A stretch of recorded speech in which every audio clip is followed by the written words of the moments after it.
meus amados, hoje o Padre quer falar com vocês e para vocês, seja você que está aqui, seja você que está agora pelas redes sociais, no YouTube, no Facebook, no Instagram, sobre Maria, a mãe de Jesus, a mãe de Deus. Primeiro a gente precisa entender quem é Jesus, para poder entender quem é Maria. Jesus não é só o Filho de Deus, porque às vezes a gente usa essa palavra, nós somos filhos de Deus, mas Jesus não é filho de Deus como nós somos. Nós somos adotivos filhos de Deus, através do mistério de Jesus, que nos fez irmãos. Agora Jesus é de fato Filho de Deus. Jesus é Deus. Desde o princípio dos tempos, na criação do mundo, Jesus já estava com Deus, é o que João vai dizer. O Verbo era Deus, estava com Deus. Por ele tudo foi criado e sem ele nada foi feito. E na consumação dos tempos, Deus escolheu uma jovem na cidade de Nazaré da Galileia. Qual era o nome dessa jovem? Maria, filha de Ana e Joaquim. O primo do Joaquim se chamava Zacarias. Então, Isabel, que a gente viu hoje, era prima pela parte do pai de Maria. Os dois eram sacerdotes no templo de Jerusalém. E Joaquim e Ana não podiam ter filhos. E por não ter filhos, Joaquim era visto pelas pessoas como uma pessoa desagraciada por Deus. Não ter filhos naquela época, gente, era algo terrível. Não ter filhos naquela época era a mesma coisa de você ser uma pessoa amaldiçoada. A Ana ouvia de todo mundo que ela era uma árvore seca, porque ela não dava frutos. E o Joaquim naquele ano era o sacerdote que iria oferecer o incenso no altar. E quando ele foi, seguraram no ombro dele e disse: você não vai oferecer o incenso. Você não tem filhos. Como é que você vai se apresentar diante do Santo dos Santos se você é uma pessoa desgraçada? Essa palavra é muito forte. E o Joaquim chora. Ele vai diante do Santos dos Santos, ele oferece o incenso, mas ele chora diante de Deus. E ele pede ali para Deus a graça de ser pai. O anjo de Deus, naquele momento, aparece para ele e diz que Deus vai dar a graça dele ser pai, que ele vai ter uma filha, mas que ele deve consagrar essa filha, e com 1 ano de idade, ele deve entregar essa filha para o templo. Você já pensou? Quem aqui é pai e mãe? Levanta a mão. Você teria coragem de entregar o seu filho com 1 ano de idade no templo? Você criar difícil, hein? Você quer ser pai? Você vai ser pai. A sua esposa vai ser mãe. Mas com 1 ano de idade, você vai ter que levar essa menina e vai ter que entregar ela no templo para ser uma consagrada. E aí, ele aceita. Quando ele chega em casa para falar com a Ana vem correndo e fala a mesma coisa. O anjo apareceu, ele falou: eu vou ser mãe. Só que a gente vai ter que entregar a filha com 1 ano no templo. Ele falou: o anjo disse para mim. E naqueles dias, a Ana então fica grávida. E eles escolhem o nome da menina de Miriam, ou Maria em português, né? E então nasce Maria, naquela família abastada, era uma família rica, era uma família tradicional. É uma grande festa em toda a região, ele era um homem muito conhecido. E eles então, quando a menina faz 1 ano, levam ela para o templo. Maria vai crescer no templo até os 13 anos de idade, por isso ela não era ignorante, ela não era analfabeta, ela não era burra, ela conhecia a palavra, ela conhecia as orações, ela era uma mulher consagrada. Contudo, quando desce para ela, que é o que acontece com as mulheres, né? Quando vocês sangram e não morrem. Quando vai chegando dela virar moça, então o sacerdote diz, olha, ela não vai mais poder ficar aqui no templo, porque contamina o templo. Inclusive, é um dos motivos pelos quais as mulheres não podem ser padre, porque sangram. Elas ficam com o corpo aberto, né? Contamina o altar. Então, o único sangue que é oferecido no altar é o sangue do sacrifício, não pode ser o sangue da gente. Você não pode ter corte, por exemplo, você não pode ter nada, né? Você tem que estar em perfeitas condições para celebrar o sacrifício. Então, quando vai chegar aqueles dias das regras dela, quando ela vai chegando aos 13 anos, os sacerdotes se reúnem e dizem, a gente precisa arrumar um guardião para Maria. E é aqui que às vezes os protestantes não entendem. José não era esposo de Maria, ele era guardião de Maria, é diferente. Então eles elegem uns dos primos dela e chamam os 4. E pede para que Deus mostre quem daqueles varões deveria ser o guardião de Maria. E diz que eles entregam aqueles lírios para os 4 e o que abrisse seria o guardião dela. E eles oram, pedem, e é na mão de José que aquele lírio se abre. Então José leva ela para casa. Ele tinha outros 4 filhos, que são os irmãos de Jesus que a Bíblia fala. O Tiago maior era irmão mais velho de Jesus, não era mais novo, era irmão pela parte do José, não pela parte da Maria. Está entendendo, padre? Então quando diz, Jesus tinha irmãos, tinha, mas larga a mão de ser idiota, era mais velho, não era mais novo. Era irmãos porque José era um homem viúvo. Inclusive ele é escolhido porque ele era viúvo. Já naquela época não tinha aqueles azulzinhos. Um homem velho era só um homem velho. Eles não funcionavam, não era funcional. Vocês dão risada, né? Mas é verdade. Então ele é escolhido para cuidar da Maria, como se fosse uma filha, não para ser a esposa dele. E aí que começa o pepino, porque ele é chamado, ele leva Maria para sua casa.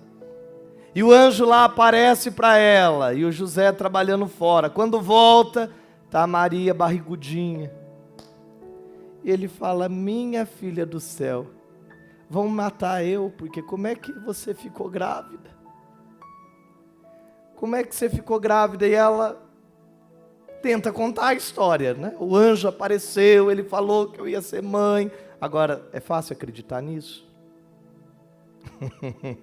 Você casou com a sua esposa, está lá, você casou com ela, nem lua de mel teve, você foi viajar, ficou 6 meses fora, volta a sua esposa com uma barriguinha de 2 meses, falou, olha, o anjo apareceu, estou grávida.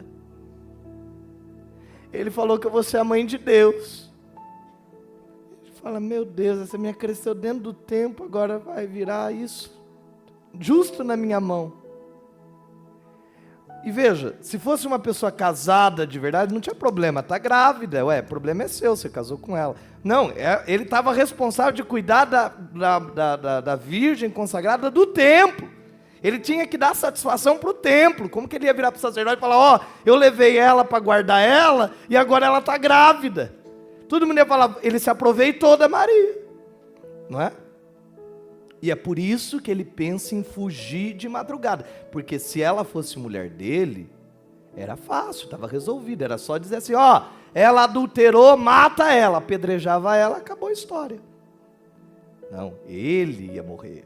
porque ele era o guardião dela. Por isso que ele diz, ele pensou em à noite fugir em segredo. Quer dizer, sumir no mundo. Quando o anjo aparece para ele, não some não. Deus vai honrar você. Cuide dela. E aí é o Evangelho Apócrifo de São Tiago, que é um evangelho canônico, tá? Não é bagunça. Vai dizer que os dois vão até o sacerdote, contam, e o sacerdote não acredita muito na história. E faz os dois ir para o deserto, faz uma prova muito difícil.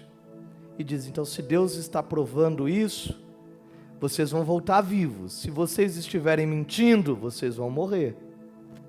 E eles vão e voltam intactos, perfeitos.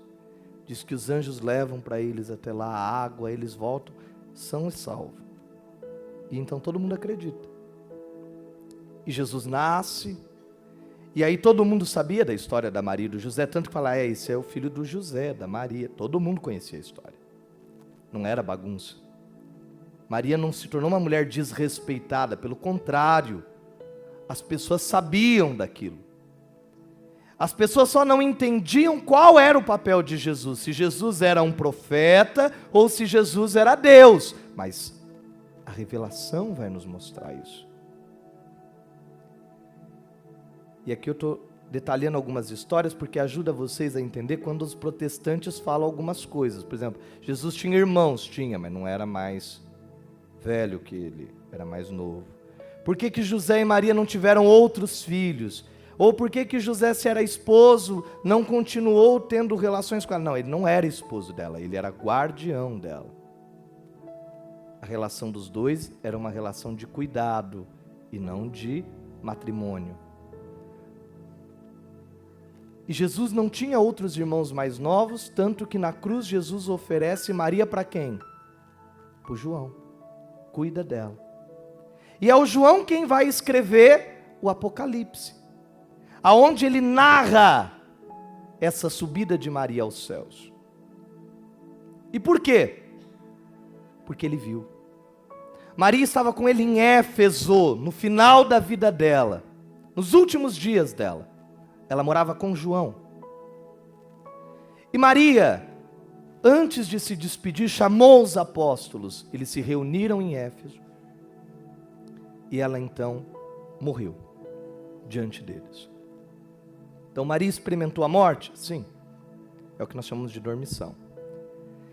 E então eles levaram ela para ser sepultada. E esperaram Tomé, que estava na Índia, chegar a Éfeso, pois ele ainda estava longe, para poder terminar o sepultamento. Então o túmulo judeu, ele tem o lugar para colocar o corpo, e depois eles descem à sepultura. Por isso que Jesus foi colocado no túmulo, e depois no terceiro dia as mulheres foram para colocar ele dentro da sepultura. São duas coisas diferentes.